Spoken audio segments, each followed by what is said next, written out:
in Arizona, in the Gilbert area. And I am also part of a team that developed critical memory integration through Arise Alliance. You can visit us at criticalmemoryintegration.com or arisealliance.org. I'm just a human, navigating the human experience. I love working with people. I've been in the field for 20 years. And so I've seen a lot. I've got to witness some of the deepest, most intimate experiences that humans can go through, and both at the beginning of adversity and gotten to witness like the transformation and the transition into the next phases of life. And I just think it's nothing more beautiful than to watch people grow through some of the challenges that they face. And so my passion is taking both my lived experience, because I've learned a lot about myself too, and what I've learned, through my work with clients, and kind of put them into practical tools and share them with the world. What's something that you see that is common in some of the clients that you work with how they interact with the world today? Oh my gosh, Train, this is the truth, is that we all think that we know what's up, right? But here's the reality. We kind of all live in our own reality. And what I mean by that is like neurobiologically, like our brain, whenever we're born, think of it as like all Earth is like this blank canvas, right? The world is this blank canvas. And then based off of who's raising us, our culture, our experiences, we start shaping this understanding of who we are and what our role is in the world. It's informed by society, by experiences, by observations, and everybody's different. I could never know what it's like to be you. You don't know what it's like to be me. And yet we think that we have some common, like we tend to assume that what I call love is what you call love, or what I call friendship is what you call friendship. And the truth is we all have kind of our own unique definitions of things, our own meaning on things. And so the most common thing I see between humans is they get into these world, battles, like because one person is certain that this is the way it is, and another one is certain that that is the way it is. And without really understanding how our brain works and how we interpret reality, that's where we get stuck. And then a lot of division happens. And this can happen on a big, like macro scale, between different cultures. It can happen on a micro scale, like between partners. Your spouse or your partner or your family members. It's just that really is, I think, the base of a lot of communication issues, a lot of frustrations, and a lot of disconnection between people. I will agree. And one thing I found interesting since you mentioned that is that some people we want to relate. Like we want you and I, we relate to each other because we have similar backgrounds, like because we got to know each other a little bit, right? Yeah. So sometimes our perspective will overlap, but it's not necessarily the same, but it's Yeah. similar. I Yeah. think sometimes when people get into relationships, they're like, okay, this person's the same skin color as me, the same religion, they vote the same, they walk the Yes. same, they talk Yeah. the same. So love is the same, but they don't communicate it. They don't say, hey, actually, I hate when you leave the toilet seat up because I don't look down and my cheeks always end up in the water. Oh, Train, it was leaving the cereal box open for me. I was like, I didn't think we were gonna make it past that first year, because I'm like, this has to be part of like that divorce, like in what is it? The differences, like whatever, just like you can't get past this difference because you leave the cereal box open, especially where we're living at the time in Himeji, and the cereal gets soggy, it gets stale, and you waste a whole box, and it used to drive me insane. So that was one of our adversities early on. Yeah, you don't know until, and this is when you guys live together, right? Yeah, absolutely. It was our first year of marriage. Yeah, we lived in Himeji, so it was rare to get cereal over there, like American cereal. So it was like a precious commodity, just for context. So how you gonna leave the Cinnamon Toast Crunch open and you ruin the rest of the box? Like that is unforgivable. Reminds me of like the toilet paper during COVID. Like no one could get the toilet paper. Yes. Yeah, and people wasting it, for something. Absolutely. Yeah. All in context. It is, it is. I haven't lived with someone that I dated, but I came close. I gave her a key to the condo that I was renting. Oh, And let me tell you, as I was extending that key, as she was pulling on it, I was like, no. Like my body was saying no, but my mind was, Yep. what's that R. Kelly said? My mind is telling me My no, mind's but my telling me yes, body. but my body's telling me no. Yeah, right. It was like one of those, like I want to give it to you, but my body's like, no. And I share that because we didn't have any conversation, right? So I didn't realize how much of a neat freak I was until you start dating someone that's totally the opposite, Yes. Oh my right? Like God. Yeah. And eating in the bed. I was like, who eats in the bed with plates, knife, and fork? This was new to me. yeah, that's my husband. He won't do. There's some rules he just doesn't break, and I'm the complete opposite. I color outside the lines, and I don't. I mean, bless his heart, he probably should write like a book on how to navigate that. He said all he'll do, he would train people by having them just like he said, I'll just throw them in the deep end of the pool and say, "Swim, mother." Just that's how you train. That's how you train to be with somebody like this. I know we're sharing like lived experiences, and these are some of the obstacles that we're able to overcome because in the long term things, like in the long term thinking and the view of relationships, they're minor, right? When you look at the grand scheme of things. But some people, there's many things that they can't overcome. And as someone that deals with people with trauma, could some of the, is there maybe a connection between their trauma and some of the obstacles that they face in their relationships? If so, why? Always, always, because how we interpret what's happening, this is science. This is not philosophy. Your brain is interpreting what's happening based off the library of experience that it carries. Meaning, if I tell you make me okonomiyaki, you don't if you've never had it, you don't know how to make it, right? You have to guess what's in it based off of whatever data you carry in your brain. That's just how it works. And so if my husband is sharing, I'll give you an example. Like I had attachment wounds, a lot of complex trauma, and so I was one of them, like avoidant, dismissive, and also a lot of adversity, so a lot of domestic violence, a lot of arguments with my parents. I didn't know consciously that, like, to me, people who love each other argue, they scream at each other and they yell.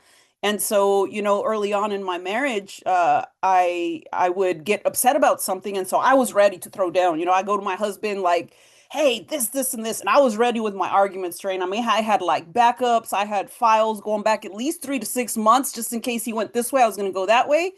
And this fool looks at me like, "I love you. What do you need me to do?" And I just thought, like, what kind of toxic response is this guy giving? Like, what is wrong with him? That is not love. Like, if you love me, you would fight. And it wasn't a conscious thing. I didn't even realize how much those experiences had shaped my perception and my experience of what connection was supposed to be like. There's this meme that I was reminded of when you said that, where the guy, he's lonely and he holds up this card. How many times he's been nice to girls, Mm. right? And he has a check, and the last check means he gets a date. So he Oh, goes up to the girl and he's like, "See, I've been nice 4 times. You're the fifth. You owe me a date, right?" And it's to your point where some people, they're so used to the chaos, the drama when they get into relationships, they're like, "Trey, you're not gonna yell. You're not gonna hit me. You're not yeah. gonna What? emotionally abuse me. You're not Yes. gonna walk out. You're not gonna sleep with my best friend. You're not gonna do all these things." That And they don't know means, what to do with that. yeah, you don't love me. What am I gonna do? Like, where's the disconnect for people who experience those things, especially if you're the other person, you're watching your partner have this meltdown, you're like, what the hell is going on? I always ask my husband, like, why did you stick around? I don't understand. Because he said, like, he could see who I was underneath that, right? And I think the answer to your question is a person with a hammer will always look for a nail, right? Whatever tools we developed in order to survive or even thrive in the environment that we were in, we're going to be drawn to situations and sometimes even like create situations in which we can use the tools. It's like part of my upbringing, I spoke Spanish, but then I learned English. But when I went to Japan, I was an adult. I didn't have that in my library of experience. And so I legit sat at the Starbucks for 8 hours, 8 hours waiting for someone to speak English. And I ran up to him and was like, "Will you be my friend?" Because I was so desperate to find someone who spoke the same language that I did, right? There's some comfort there, there's some familiarity. And this works on all patterns, not just with language, with culture, with the things that I like. You know, you find someone who's like passionate in sports, like your team or something, and there's an instant connection. That's just human nature. But also, whatever tools we use to navigate through that, that's what we feel comfortable using. We're kind of creatures of habit. When you said creatures of habit, would that then mean if we don't get something that reminds us of our previous relationships, we might run away from it? Oh, 100%, 100%. And I'm telling you, it took me 2 years to change my last name. I'm not gonna lie. And I was just talking. My husband and I celebrated 21 years on Saturday, and we were talking about all these, it's like lifetimes that we've lived. And I said, I'm so grateful that he hung in there because I think I learned a lot. I definitely learned a lot and grew from that to be able to even experience safety and connection because it was such a like a unknown experience for my nervous system that it took a long time to allow myself to fully experience it. And that is also normal for the brain. Like, think about it. If you're in a familiar neighborhood, you know what to do. You can kind of navigate and just, cruise through. You don't have to think much. But you go into like a new city and then you find yourself in a place that looks a little rough, like you're gonna be like a little bit anxious, right? A little bit like trucha is what we call it in Spanish because you don't know what's gonna come up. Like you're and your nervous system is on alert, and it all impacts how you respond physiologically, like at the nervous system level. It's not just a mindset. It's not just something that you choose to do. It's something that's driven from survival. When I was trying to figure out myself, this is probably my 20s, and what I remember is that I went on a number of dates. Mhm. Some worked out, some different, some things happened, some didn't. And as I look back, it was basically like a supercomputer. I'm just taking data from all these different situations and then inputting it. And Yeah. then what came out was blah. Blah. Right? But blah. And I was like, okay, I need to change because this is a decade of insanity right here. And then in Yeah. my 30s, it was a totally different terrain. But one thing I did realize was, and we're going to age ourselves so much right here. In the Sorry. early 2000s, already did, right? In the early 2000s, I noticed that there started to be like a rise of, like, let's say, hookup culture, where Yes. people were using Yes. intimacy, sex, and other things to mask some of their Yes. problems. Is that something that you see happening as well? Yes. Ironic, interestingly, it feels like, like I was telling you earlier, I get to witness, I've been out of that scene, of course, for, more than a couple decades, but I get to witness firsthand through what clients share with me in sessions. And my younger girls, I always feel like a little motherly over them, even though, oh my God, that makes me feel so old. But I've noticed this transition now on the opposite, where I'm having them say, I don't want to sleep around anymore. I don't want to do those things because they're almost like recognizing how much starting there can inadvertently cause some confusion at times or get you so like you've now exposed your most intimate expressions of connection to someone and then you realize you don't like the person.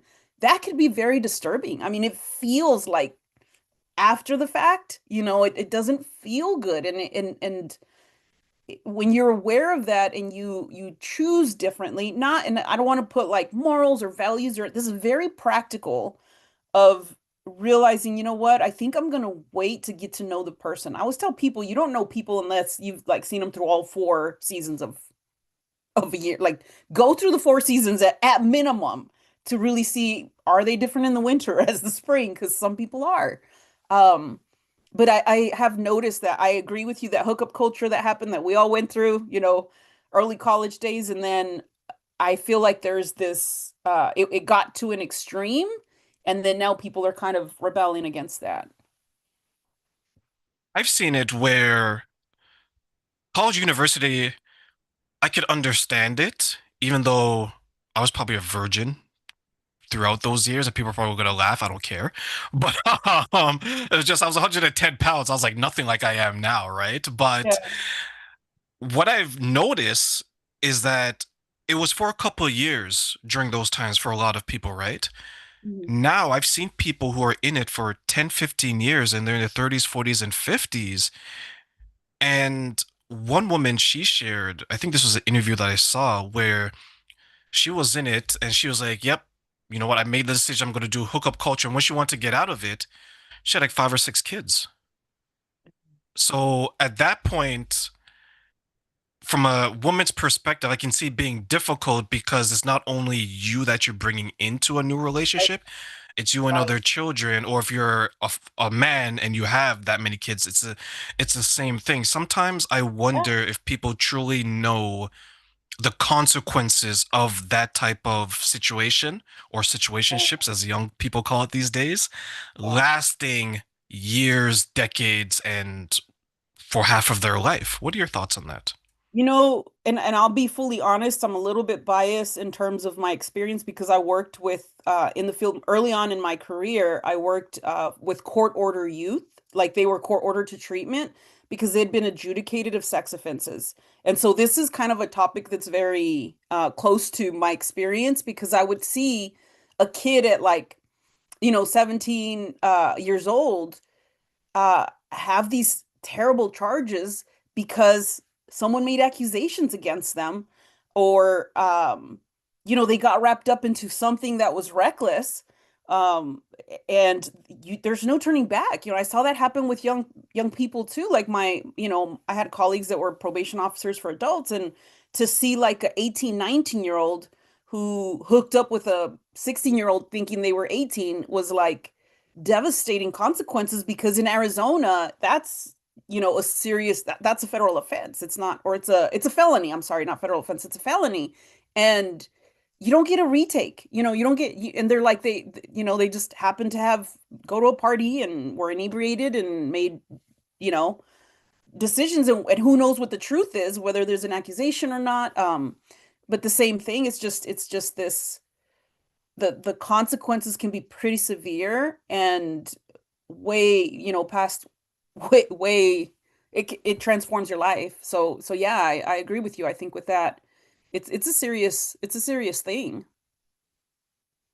Yeah, like looking at it from what you just shared, I couldn't imagine myself going through something like that.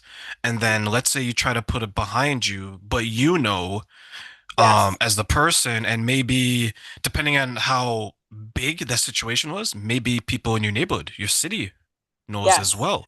Yes. Yeah, I've seen people where, I had a young man recently from a friend that was accused of something and he lost all his scholarships. All his scholarships for university, was getting ready to go play football, and someone made an accusation, and yeah, the name was cleared up and he was proven innocent, but the reputation was already ruined. And it's, you never know. It's not, I like to believe in the good in people, but I always say like trust but verify. Trust but verify. Make sure that you really know this individual, because the worst part isn't, I mean, the worst, you can have a lot of bad things that happen, but also things that we don't think about in terms of, someone that you realize you're not really wanting in your life, and they decide that they're obsessed with you, or they are really hurt about the rejection and decide to get back at you. I mean, there's a lot of risks that are taken. Yeah. I went through that where I was carpooling with someone and I would pick her up at her house and she'd pick up at mine and we'll go to work together. It was a carpool program through the job that I had at the time. And she developed interest because when you're driving around with someone, you have small talk and small talk turns to medium talk and medium talk turns to a full conversation. Yeah. And I remember that she would stay outside of my house until 2, 3 o'clock in the morning.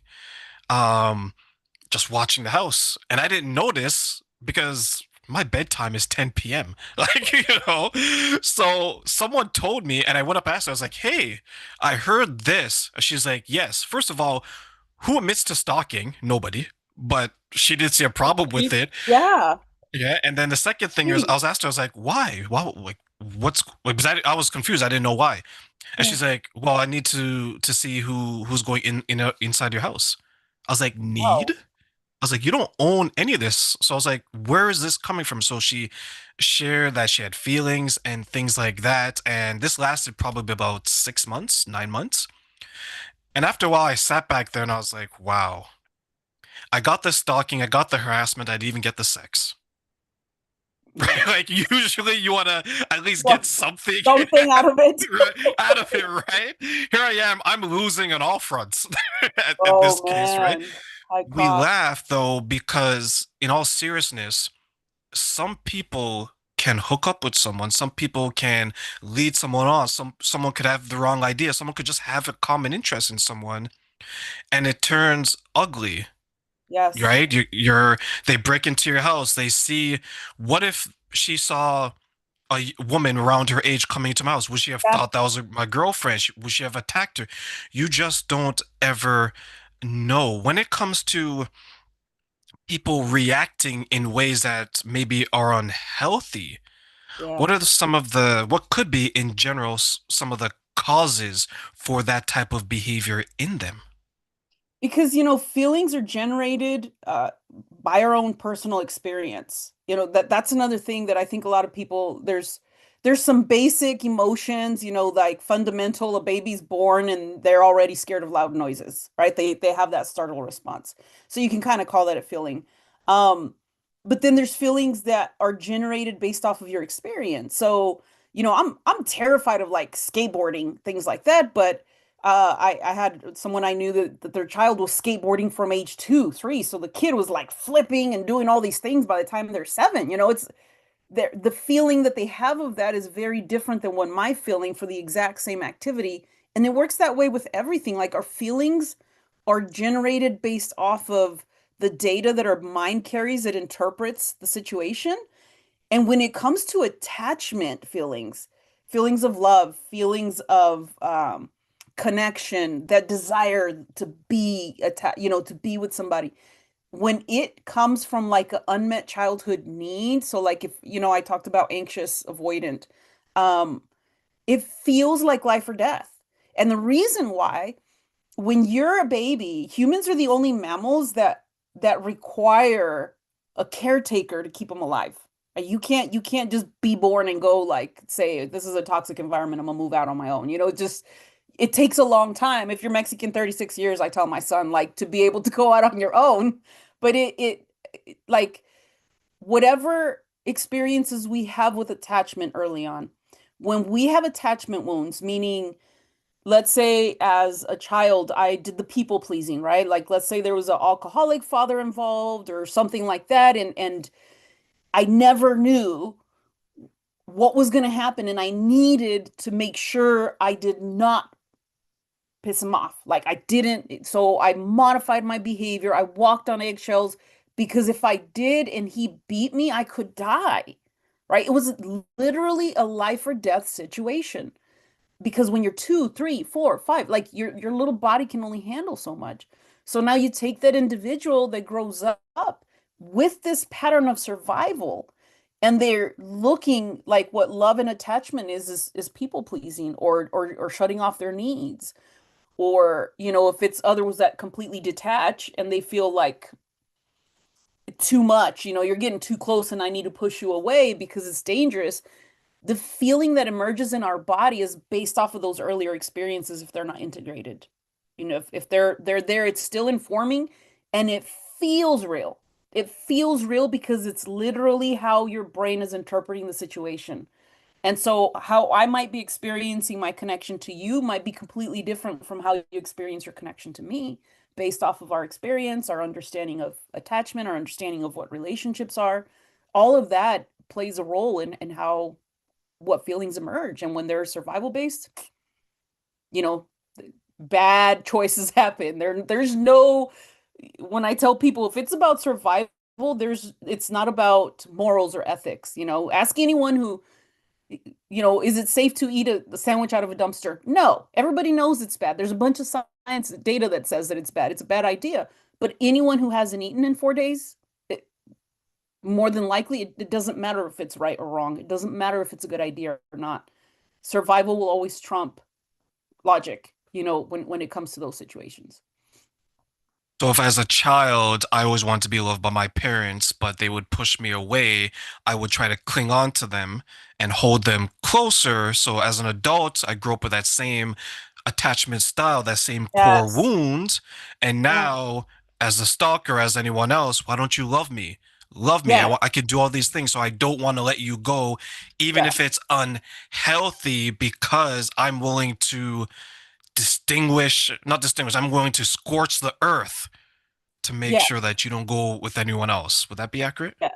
Yeah, that would be like a desperate, it's like a replaying. You know how they say you end up with the same, like you marry your mom or you marry your dad, you marry, and honestly, truly, it might be a different version, but over time you realize, oh my gosh, it's true. Like this, there's similar aspects, right? That like I said, the tools that you developed, the way you perceive reality, it ends up kind of being a self-manifestation.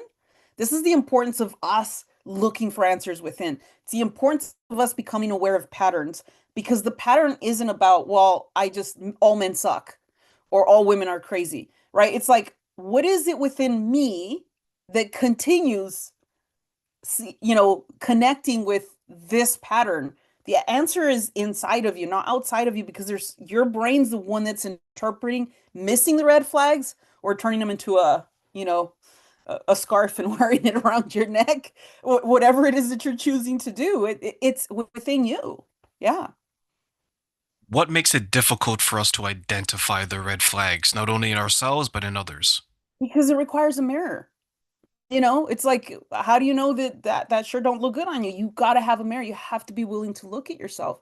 And when we look at our own experiences, the same emotions or feelings associated with those experiences are going to emerge. So why do there's some people, I don't want to think about the past. Well, you don't, even if you don't think about it, you could shove it to the back end of the closet and stuff all kinds of, boxes in front of it. It's still informing your reality in the now. And so we have to work through the discomfort of looking within, of exploring with curiosity.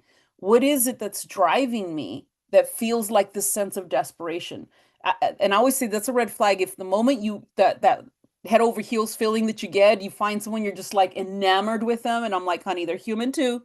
So that is all already like I would say a signal to kind of move forward with caution because there's something in them that connected with some desperate hunger within you, and your brain's like, here's the answer, and you miss all the other truths about this human. That's why you see so many people, they get married thinking it's gonna live for, it's gonna be for life, and like a couple years later they absolutely hate each other, and I'm like, how? I used to think, how does that happen?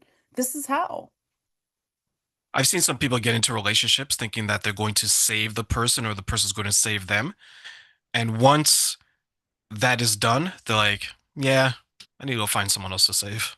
Yeah, because that's what was hunger. That's the hunger that was being driven inside of them. And yeah, it's unfortunate to see those patterns play out. And I do want to say, like, Train, that because some people might be like, "Ooh, well, I'm screwed." Like, you see my family and where I grew up.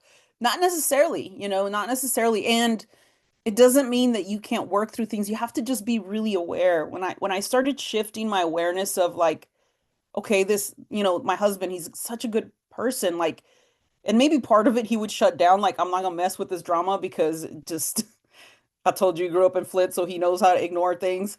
Um, it just worked in the sense that we both are very, self-reflective individuals and definitely have good hearts. And so it was, let's be curious about this dynamic. And if you find someone else who's curious about their experience of you and your experience of them, and somehow you take these two worlds and you're able to find a connection. You're able to find a way of expressing something in a way that makes sense to them in their language and vice versa. That's where the magic happens. That's where the beauty happens because it expands your perspective, it expands your reality, it expands your experience. And that's where, that's the beauty of what a relationship could be. I will agree. I think once you start with the communication piece and you understand what each other wants and how each other wants to be loved, I think those are big first steps. I know that there was someone, she was expressing it, and her relationship, it began to show her where she needed to do work. Yeah, And unfortunately, she just said, okay, I'm not good enough for this. And she just stopped. yeah. And I get that feeling like some people can be on their journey, however long that takes, and then they meet someone that they think is right, and it just reminds them of how much further they have to go.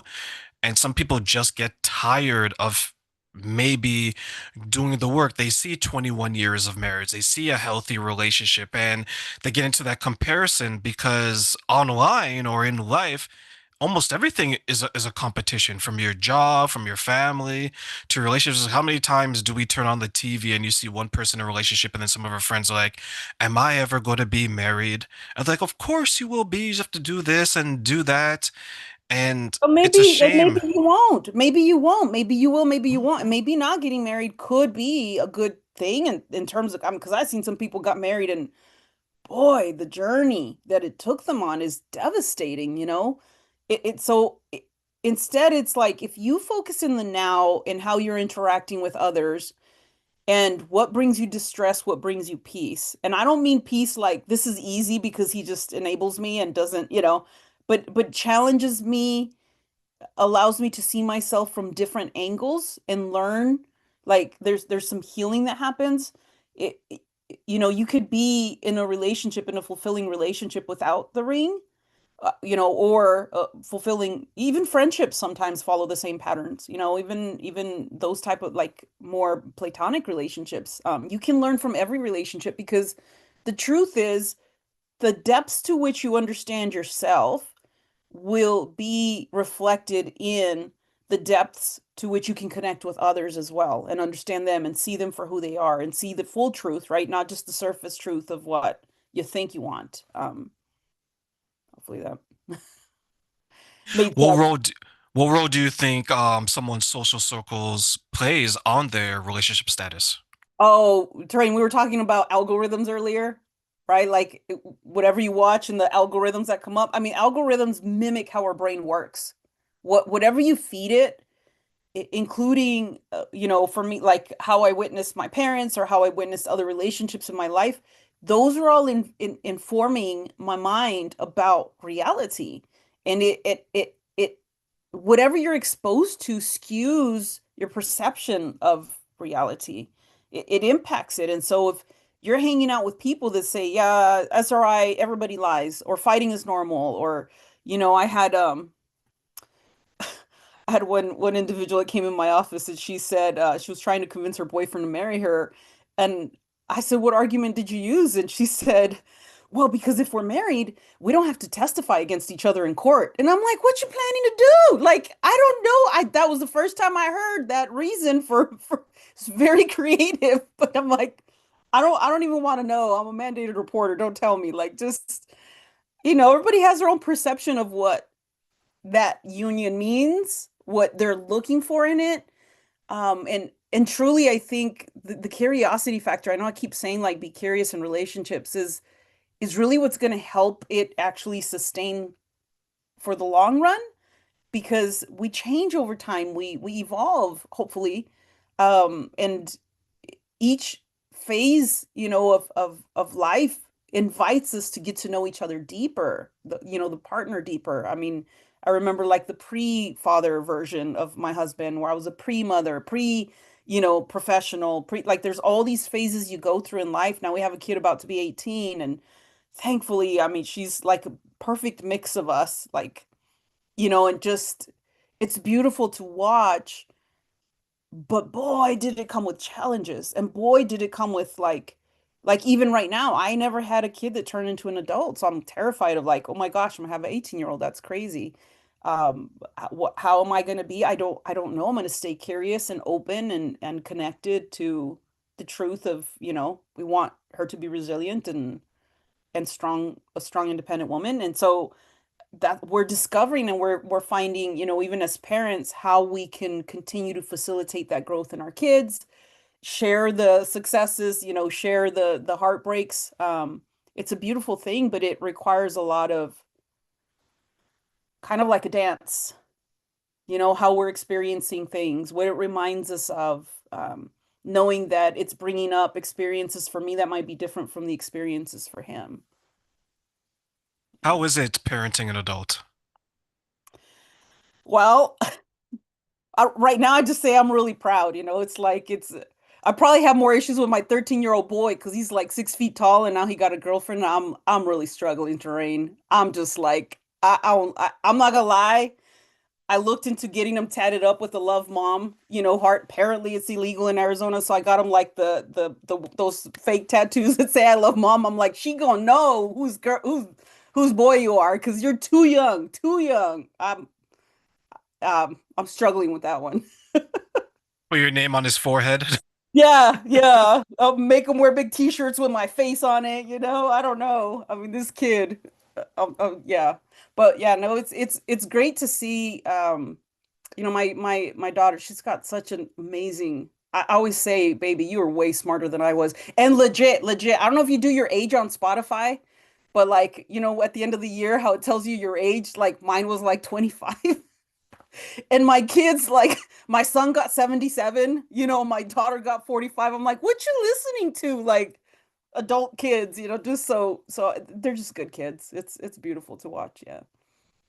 One of my friends, I asked her the same question and she answered a similar way to you. And she was like, I'm just stressed. She's like, Terrain, I'm too young to be a grandmother. I was like, why did you automatically go there? But I guess it's a concern as your children become adults that, they're going to start having relationships and they may end up getting married and so on. So it's interesting to see how women answer that question and how men answer that question. Yeah, it's interesting because even how my husband and I have experience, she's dating, but I'm telling you, this girl she is astute because she came and she told me, right away and was like, she initially, when he asked her out, she was like, give me a few days to think about it. I'm like, what? What, what conclusion did you come to? Because it took her 4 days to say, okay, I think I'll try it, but we're only going to be friends at first. And they had been, friends in high school for a couple of years, so it wasn't a stranger. And I said, well, what made you decide to think about it? She said, because with other people it was an instant no. And with him, it was like not instant. So I got curious and I wanted to kind of explore that. All right, little 17-year-old. So whenever I said, so what made you say yes? And she said, Mom, he's a really good human.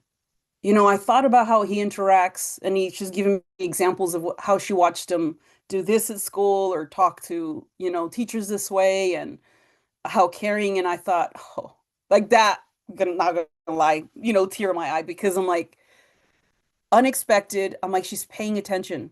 She's learning the wisdom and she's making these choices. I wish I was that smart at that age. I was not. I was kind of dumb and reckless, but I watch it unfold and her setting the boundaries, her making sure that they're, discussing things and the fact that he's willing to meet her there too. And I could tell he adores her. It's been amazing to watch that, especially after my history in relationships, and how reckless and how lost I was at that age. I think that it's just such an awe, just beautiful to watch what how we could raise someone so opposite, that actually learns from our mistakes. And yeah. Do you think that part of that reason is because the foundation is different? She had what she has versus what you had? Absolutely. I mean, absolutely, that's part of it. She's an insightful kid, but I think also we try to be very open. I mean, having a trauma therapist for a mom probably kind of immerses you in that environment. I mean, she won't do therapy because she's like, I got mom there, just she's always hearing my conversations. She knows, and she watches people. She watches and she learns. And I think there's a lot of factors that play into it, but I know that, from a developmental standpoint, I mean, kids at that age are like, oh, he's so cute, or, just that's what determines. And I just know, I mean, it's a very well thought out um, decision. And I've tried to instill that into my kids is like, okay, If they're going to make bad choices, I just want you to give me the rationale. Walk me through your process of how you came to this conclusion that you want to make this choice, and I'll support you. I think for me, I didn't make I made probably very few bad choices. That's just because I want to be the total opposite of my parents. Yeah, But as I got older, I started having conversations. Now, with my eyes closed, I can point out certain things in people, women specifically, that I don't want part of me or part of my energy. And I think yeah. sometimes people like yourself or me or many others who are in this type of industry, we forget how we project that energy. So we're talking without necessarily talking. True. And that, I'm telling you, Trey, people do not understand. I don't know if you ever read the book Blink. With this guy, I forgot the author, but it's Blink, and he talks about how there's this deeper, quicker intelligence that we all have. And you'll see this with people who like, he talks about these art curators that can look at a piece and within milliseconds know if it's fake or not. And sometimes their intellect gets in the way later, but their initial reaction comes from something deeper, like a knowing, because our subconscious mind has access to process things a lot faster. And the more you're exposed to something, the quicker you tune into it. So, whatever you're familiar with, boom, your brain automatically can analyze or recognize it. And this includes, think about it like, I don't know how to play guitar, my kid does, so they could pick it up and try a new song a lot easier than I ever could because they have those skills within, and so it makes it more easy because the brain already has that data. It's the same thing with assessing something, and I have learned that's the value like a therapist of 20 years brings is that we've worked with so many humans. Sometimes I have somebody walk in just by how they kind of walk, talk, engage, I can kind of tell, right, some of the struggles they might have. And not that I assume with who or what, but there's themes that you can recognize based off how an individual interacts with their environment. I could tell it when I worked with youth. I mean, if that kid's been like in the hood because they don't walk the same. They're walking looking for beef like everywhere they go. That tells you because that's how they got essentially programmed by their environment. People forget that when they're survival mode, they give off certain things. Yes. To them, it's probably like an everyday, this is just me every day. But to Yes. someone who has maybe worked through that, we're Yes. like, okay, we can see this, we can see that, right? And we get that vibe. I actually just recently had that experience with someone, and we had a little bit of a disagreement because they said something that I found offensive, and I told them. Train Mhm. in my 20s, I would have told them, like, yeah, it's not a big deal. Train now is like, no, I'm telling you that I found this offensive. And this person totally defensive, totally dismissed it. 2 months later, they're like, oh, by the way, you are right, and this and that, because now their behavior since then has revealed not only to myself that I was right, it's revealed to them, right? But some people, they just don't see it because it's who they are, right? Yeah, you're like you don't know the difference. I mean, I think the one of my best experiences in terms of becoming a better therapist was when I moved to Japan. When I was like I didn't know the language, I didn't know the culture, and you about to find out what your culture really is. When you get in a situation where you don't speak the language, you don't, I mean, I didn't over there you don't shake hands, right? I mean, especially Hispanic, like you meet somebody, you hug, you kiss them on the cheek, that's normal. More American culture, it's like shaking hands. In Japan, you don't even do eye contact, you bow. And so it's like the culture clash, and it's not that they're right, I'm wrong, or I'm right and they're wrong. Like it just is the culture of how people are raised, and that's where sometimes like even us being offended is an indicator of something within us that might be unhealed. It doesn't mean that the behavior you observed is something you should accept either, but recognizing that that reveals more about them and how they view the world, and then making the choice from a place of agency of, is that something I choose to be around or to bring into my space and my energy or not, is different from like the offensive part is like kind of optional. It's like, well, I can see what you're doing, I can see who you are, and I'm going to choose to like maybe not engage or keep my distance. Life gets easier that way because you don't have to convince them to be somebody different because they might not see it, they might invalidate, and we all interpret the world differently. We have different emotions that come up based off of that. I think that's a really good point because most of the time it is a choice. Like if it's like someone is stabbing you, then that's a different conversation, right? But if Yes. it's yeah, but if it's a behavior, then you have a choice because there's times where something could be offensive and you're like, okay, I'm gonna choose not to be bothered by this, and you continue on your way. But on the same side, to your point, I don't think you should dismiss the behavior because if it repeats, then maybe the person either doesn't know because you're trying to understand the intention. Are they Yeah. intentionally doing it or they just don't know? I think the conversation is the key. And I think some people avoid that conversation because maybe they don't want the confrontation, maybe they don't want it to be brought up, maybe they don't want to seem vulnerable. What Yeah. do you think is maybe preventing someone from having the conversation saying, "Hey, I feel this way, can we talk about it?" Well, number one, I think our brain assesses risk, and if your history is that people don't really respond to your needs, then the risk factor might be too high. So I'd rather just pretend it's not happening until I lose it. All right. I don't address it. So I think it's like a risk assessment that happens.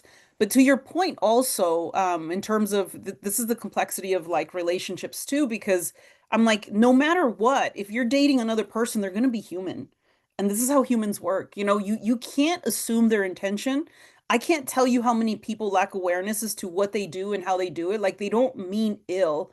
And I don't know if I told you this piece, like my husband's black, so it's a very different culture than mine, Hispanic, and we're straight up with stuff. And there was a lot of times I offended his family, like just with things that I said. Did not have any ill intention, but it was some challenges we had to work through until they got to know, okay, that's Steph. Like she doesn't mean that, and even to the point, my parents speaking Spanish was offensive. I'm like, they don't know English. Like, I don't know what to tell you. They're not doing it to try to be, secretive or whatnot. But I also understand the experience on the other side. Is if you've experienced where people are taking advantage or they mean ill towards you, I can totally see that. And that is really the key in order to be able to even succeed in a relationship is to be curious about the context, right? Of this is how I experienced it. But it takes courage to put your vulnerability out there because if I said, "Hey, Terrain, when you do this, it hurts my feelings," and you're like, "Well, I don't care." That's more painful because now it's intentional. And if we're tied somehow through blood or family or because we have, because there's kids involved, whatever it is, I'd rather not know or I'd rather not like, do you see like these things that are underlying that it might be safer to just not know than to hear and have to process that. There's it's so complex as to why we hold back. But the truth is, if we're not honest and we don't learn the skill in sharing our truth, then we're never going to really experience being loved fully. Because in order to be loved fully, you have to show up fully, authentically. That means you have to show your shadow and your light, right? You have to be aware of both. And if you're ashamed and you want to hide the shadows, and they come and you marry these illusions of who you are when the truth comes out, because it will always come out, that's when the problems emerge. Speaking of illusions, what if someone views vulnerability as a weakness and they don't ever allow themselves to be vulnerable and show them true self? How do you have these types of conversations with them to understand their journey and what they may find offensive? I tell them, hey, number one goal, we're gonna have to like help you accept your humanity. Because here's the thing, right? Vulnerability is there. Becoming aware is wise. That you should. Because if you're not aware of your vulnerability, this is why like, military use bulletproof vests because they're aware of their vulnerability to bullets. If you're not aware of that, you're going to be reckless. That is more dangerous. Denial is the most dangerous thing because what do you do?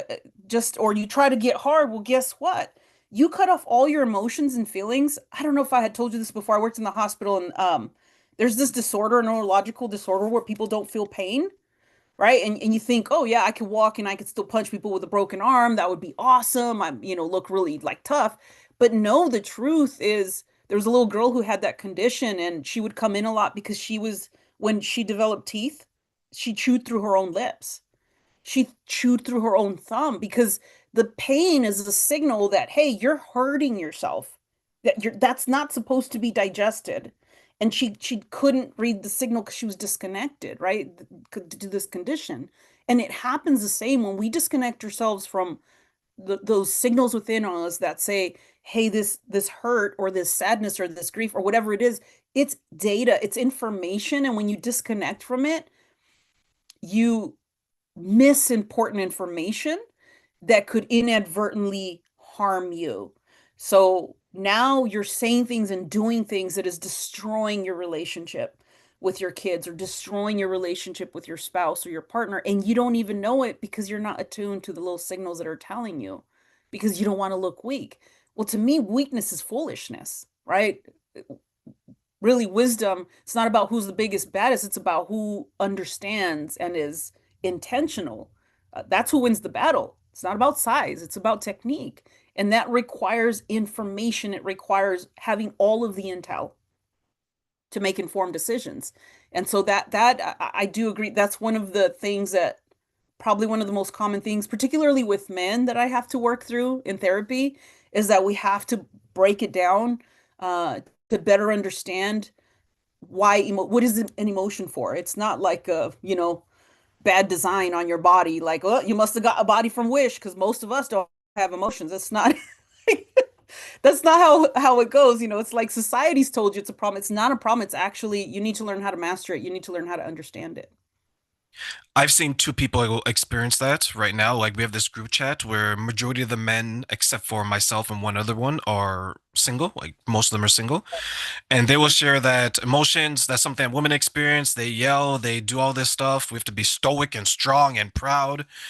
Then a disagreement, and let me tell you, they're yelling, kicking, and screaming just like the women that they're complaining about. Yes, To the because it point built. where they built it, right? And then to the point where they both left. I was like, "Oh, you got your feelings hurt and you ran away, just like the girls that you guys were talking about."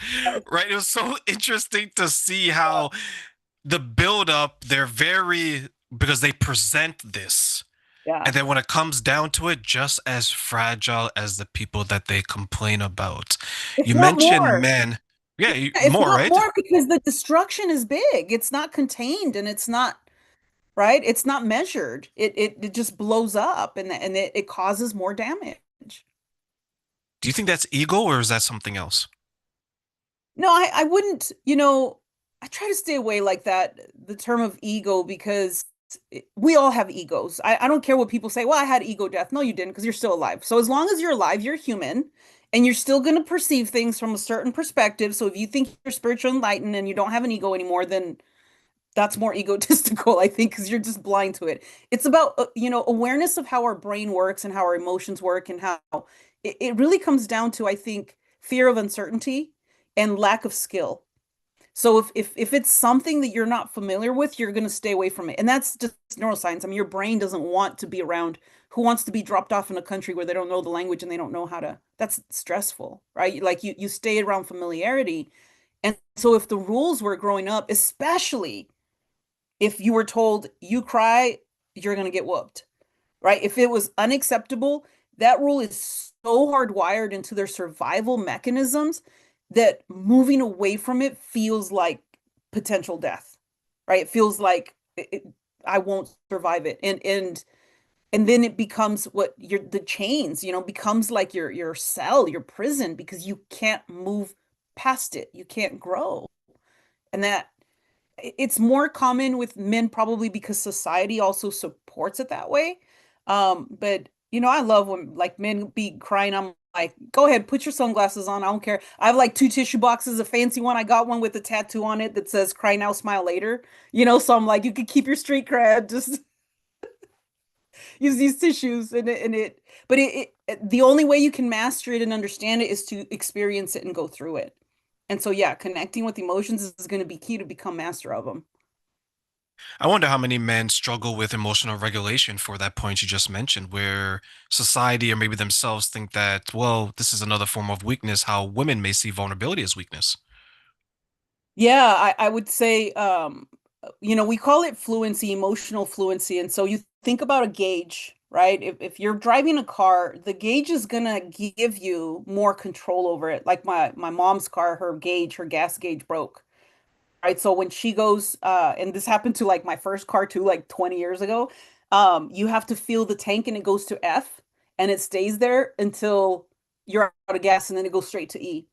You're living like you don't know. You like every moment, like unless you do the math in your head and you know how much you've driven and how much gas you put in, especially when I had my car back then, I could only put like $3 of gas, $4 of gas at a time. So it was a lot of math, in my head. But if you're walking around like that and you only have empty or full, calm or pissed off, you have less control. You have less agency over your life. And that then you get stuck in these cycles. I had an individual that came to me, this actually was a female, was like, I keep getting written up at work. I'm about to be fired. So that was like the noble goal. Let's just not get written up. But another one that like, would lose it so much that they blacked out. And like you do something in public or you do something to somebody that you did not intend, your life can switch up in a second. And it's irreversible. How is that not like vulnerability that causes more vulnerability really because you have less control over your life, less ability to dictate your reality or to move in a direction, that it's just an internal, you become your own worst enemy. Do you think in general then people have less control or more control in their life? And why? There is this documentary called The Mind Explained. I think it was like Your Brain Who's in Control or something on by Nova on YouTube. It's kind of scary but awesome because our way of functioning, we can't be intentional like 100% of the time. In fact, most of the time, like some researchers say, like up to 95% of the time like as adults, we're on autopilot. We're not really like fully present. And a lot of what we do is patterns of the past, right? Repeated patterns of the past. And that is really backed up by neuroscience because the way our brain is wired, those neural connections that were made early on, they form a map, right? Like how it's wired. Like for me, because I learned Spanish early, I can roll my R's, R. I could say that, but someone who didn't learn it, even if they learned it later, might not be able to have that capacity because early on, our brain starts making these connections with the neurons and it goes through this period of what they call synaptic pruning. So the things that don't seem useful are pruned out. So it's like, well, this kid has not rolled his R's and we're about to be sick, so they must not be Mexican. Let's just prune out that gene that synapse right there. Um, can we wire around it? Yes, but it's not going to look the same as like from the beginning, right? So a lot of that wiring is what determines a lot of how we interpret the world and how we respond to situations when we go on autopilot. And there's so much type of memory that people don't realize. There's like the explicit of things that we recall. A lot of people think about that, but they don't realize there is memory in your DNA. That's why you got your grandmother's eyes, right? That was memory, that was data that passed on through your DNA. There's memory from when you were in your mother's womb. So if your mother was stressed out while you were in her womb, the way your brain learned to like navigate through like manage cortisol, it's like might be a little bit extra pipes in there because it says, well, we're gonna need an extra one here because this is like we're about to like be born into a hardcore environment. Like all of that is memory that you can't intentionally recall, right? You like, and then there's behavior. There's explicit, implicit. There's like episodic things that happen. There's semantic. There's things that are just like it's just all kinds of different types of memory that is data that is driving your response.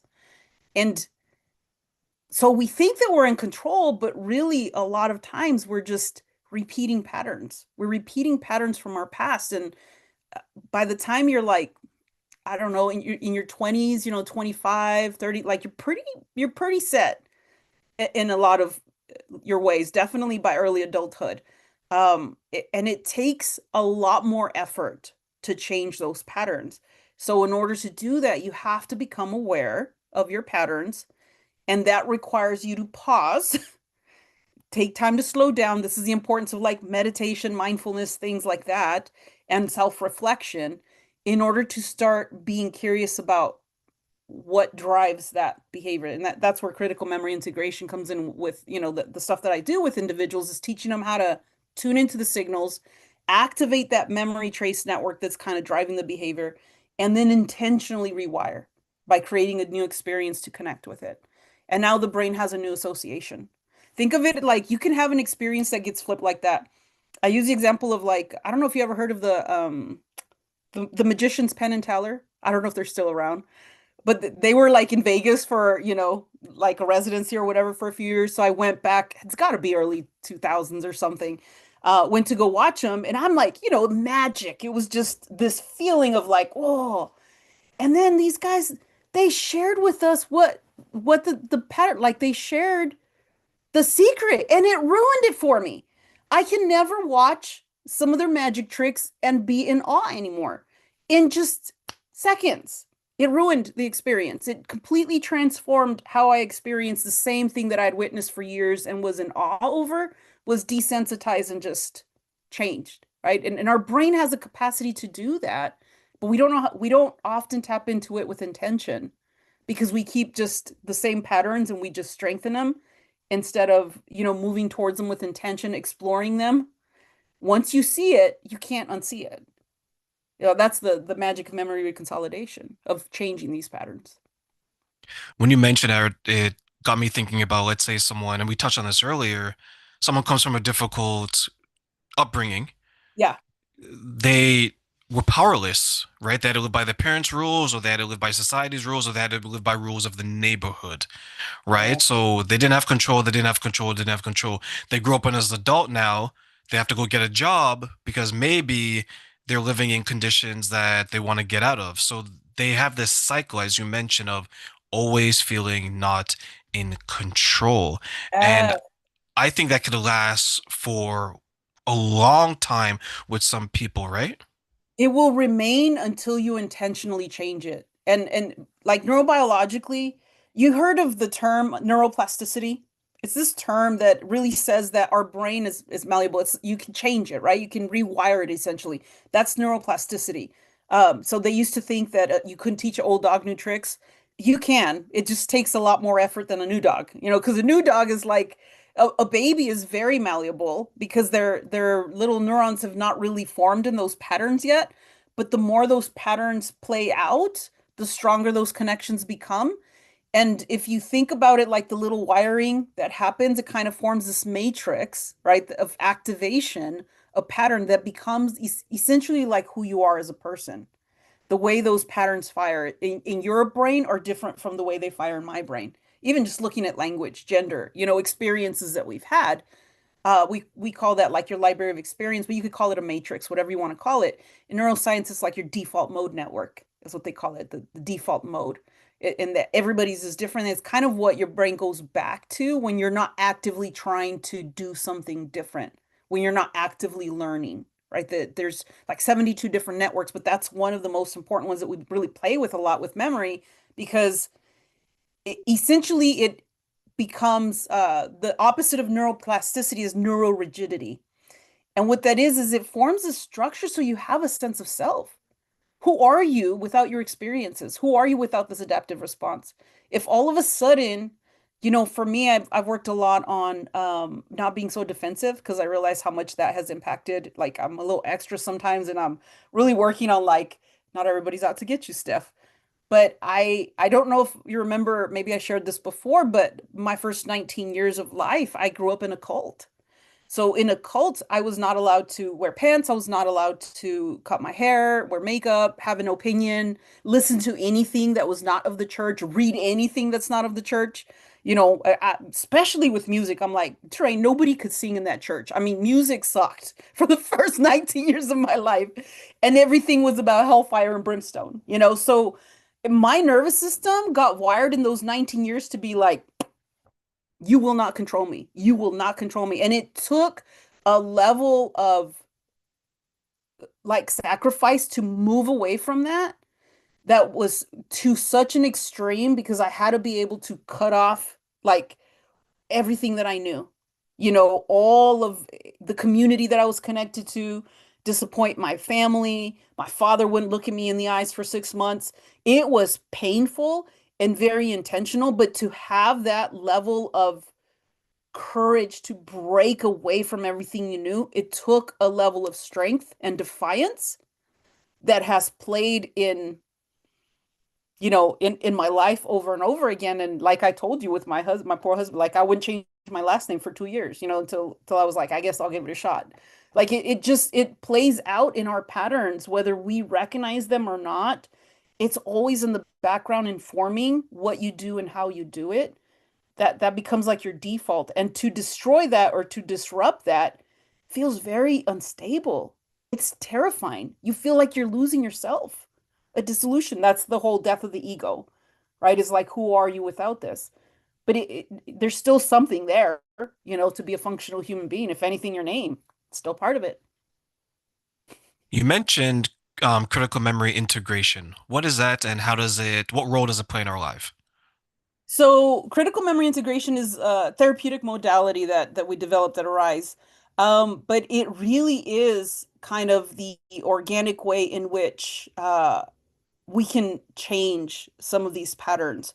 And so we can do it ourselves. And I wouldn't advise anybody with trauma, like it really is important to have that support, with that. That's what I tell my clients is like, you need another human nervous system in the room to help keep that safety, so that we can help keep you grounded. But some people can go through it. But all it is we're teaching you to go inwardly. So if you told me, Steph, I don't know why I keep showing up. I keep picking the same type of girl, right? And it's like 3 months in, I'm like, here I am again. So like I might be like, hey, what happens in your body when you think about that? So it might be the feeling you get that's attracted to them, or it might be the feeling that you get after, like you know, why am I stuck in this? But we call that a signal. Whatever comes up in your body is a signal. And now you see the importance of emotion because if you're disconnected, you can't tap into those signals. But when you move into it, especially the emotion, like you have the full gauge, right? And you can go through it.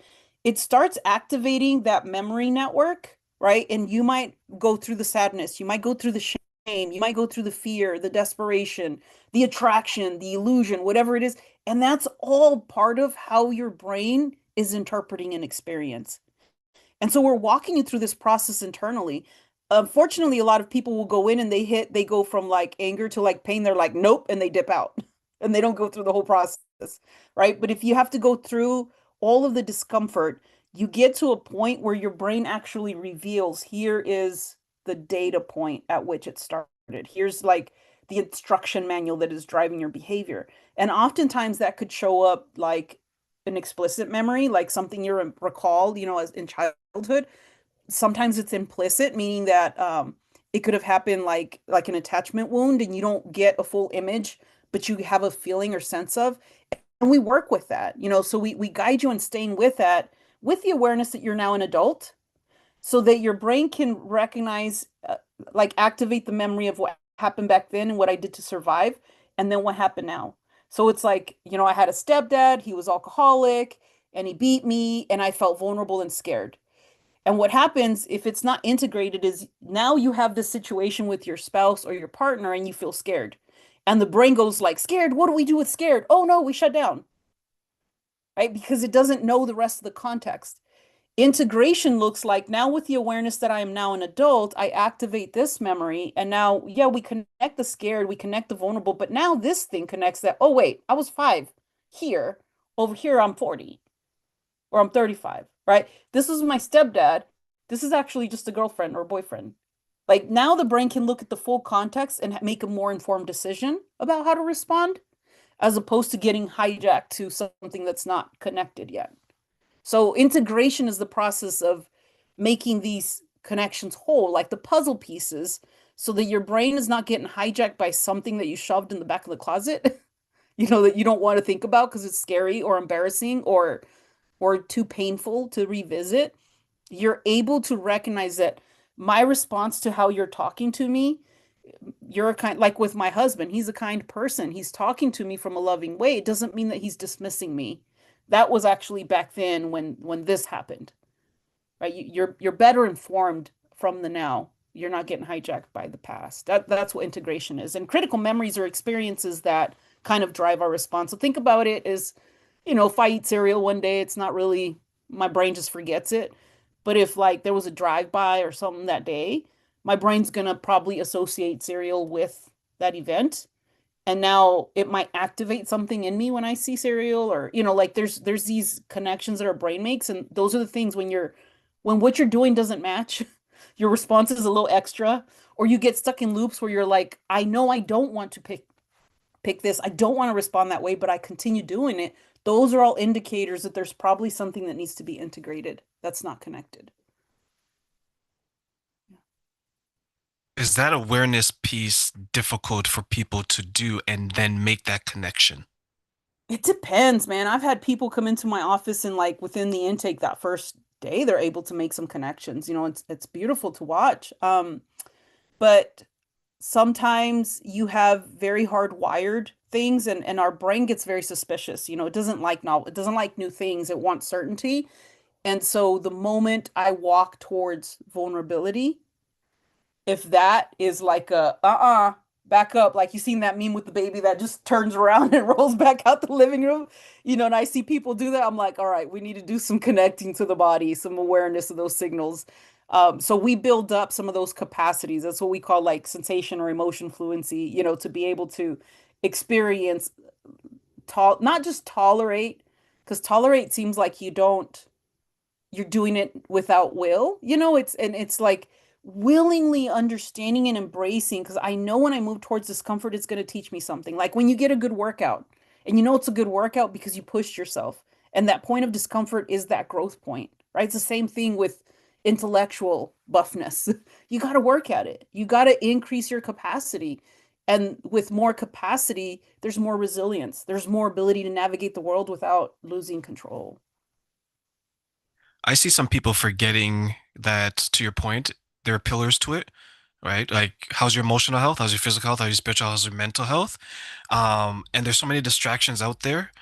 I can't do this work because I need to go work 12 hours. I can't do this work because I want to sleep for 14 hours. Yeah. Because I'm What impact do you exhausted. think you're exhausted, right? What role do you think time and distractions plays in someone's journey for this? That I would say that's the number one problem. It's because your life is chaotic, you need to. You can't afford not to do that. It's like somebody who's running, and so they don't have time to drink water because they want to win the race. Well, but if you don't hydrate, you're gonna pass out, and there ain't gonna be no race to win. Like it's just a basic understanding of how your brain and nervous system function. Is when we talk about self-care, I hate the idea that, people talk about self-care and right away you're like, oh, go get your nails done, get a massage, whatever. It's very, to me, that's kind of like a privileged view of self-care, because some of us that grew up in certain, like, we know what a massage was like. Girl, you're lucky if I could buy some corn flakes for lunch. Like, it's not, we don't have time or money for that. Self-care is really caring for your psyche, caring for your emotional health, taking the time to pause and making sure you're not putting yourself into toxic environments. You're setting those boundaries, and you're watching how you talk to yourself. I'm like, when you're putting yourself down, you're constantly torturing. You don't need anybody outside of you. You do it all yourself. So it's really working on that relationship with the self and how you care for you, the compassion you extend to yourself, the understanding, the curiosity. That's where it starts. And that doesn't cost anything. In fact, it costs you a lot more not to do it, because now you stressed out about what life is bringing you and stressed out about what you're doing to yourself internally, and that becomes unsustainable over time. So yeah, a lot of the, where people get stuck is we call that body budget, understanding your energy, but really understanding how humans work, how our brain works, how our nervous system works. And if you're running yourself on fumes all the time and you don't take time to pause, Terrain, the sad part is it starts impacting your health. And you get up into your 40s, 50s, and all of a sudden you got diabetes, you got heart disease, you got autoimmune disorders. That there's huge correlation between stress and autoimmune disorders. It's what is it? The body's inability to differentiate the self from the non-self. It's what happens, and we do that psychologically as well. So there is a high, high price to pay for not doing that. What you call your work, I say it's a privilege. It's really reclaiming what what is you and your heritage, I guess I would call it, like what you have been given, your power. Reclaiming your power is really more of what I would call it versus doing your work. It's a shame that people think self-care is only physical. It's a shame that people think fitness is only physical. Yeah, that's a part of it. But are you emotionally fit? Are you taking care of yourself emotionally, spiritually, mentally? Train, what does that mean? I was like, well, when you look in the mirror, I can see that, okay, I've gained 5 pounds. Fine. But have you gained 5 pounds of trauma emotionally? Have you gained 5 pounds of trauma mentally? Right? Like, how are you navigating the other pillars? There's someone I knew where it was work, work, work, work because all she cared about was the physical side. I'm going to get money, I could buy outfits and things like that. She ended up getting sick. She lost her ability to walk, she lost her ability to speak, but her body was telling her these things because the body will whisper and then will shout, "Pay attention to me." Do you see Yes. people ignoring what their body is saying while they're going through this journey? Then it impacts not only their life, but also the relationships that they're in. All the time, Terrain. All the time. That is like probably the most common. And I'll have people who come in and they have like no reason for why their legs suddenly stopped working, or mobility issues, or um like phantom pains, or unexplained physical issues. I remember one man that, like, he came, he's like, I was in the hospital for 3 days. They couldn't figure out what was wrong with me until they discovered, well, it's really stress. It was like you're at odds with yourself and your heart is constantly telling you you're not listening. You're not paying attention. And it's a lot of work to try to reconcile that. It's possible, totally possible, but you have to go through everything that you've been avoiding to this point. So don't hoard emotions. Don't hoard them, because cleaning up a hoarder house is like a lot of work. Yeah. Ladies and gentlemen, please understand yourselves before you Explore, be try curious. to, yes, explore and understand. Yes, be curious about yourself before you become curious of others. Yeah. Absolutely. Let me ask you one final question before I let you go. I want to give you 3 wishes for this question. Okay. Yeah. What are 3 things you wish people knew about being curious about themselves and why? Oh my gosh, Terrain. I love people, and I wish people saw how powerful they are, how powerful they, like, how to tap in. It's like you're carrying this gold mine within and you just won't tap into it. Why? Like, look within you. Don't look up to anyone outside of you. You have it within you. Anybody that you see is a mirror. When you see them doing, and I'm not saying capacity, like, I'm not gonna play guitar the way, like, Santana does, but there's personal gifts that you carry that are unique to you. There are capacities you carry unique to you. There is beauty within you, even in the mess, because there's intelligence that has helped you survive. So I wish people saw themselves fully for who they are. Yeah. So 3 wishes. I don't know what that's probably my main one. The second one would be probably just that we all would be more authentic with each other, because I find there's a lot of shame. And I'm very open, and I think especially as a mental health professional, that's like, you know, I- we try to put on airs about, I got to be the professional. And I tell my clients, I'm like, I'm figuring life just like you are.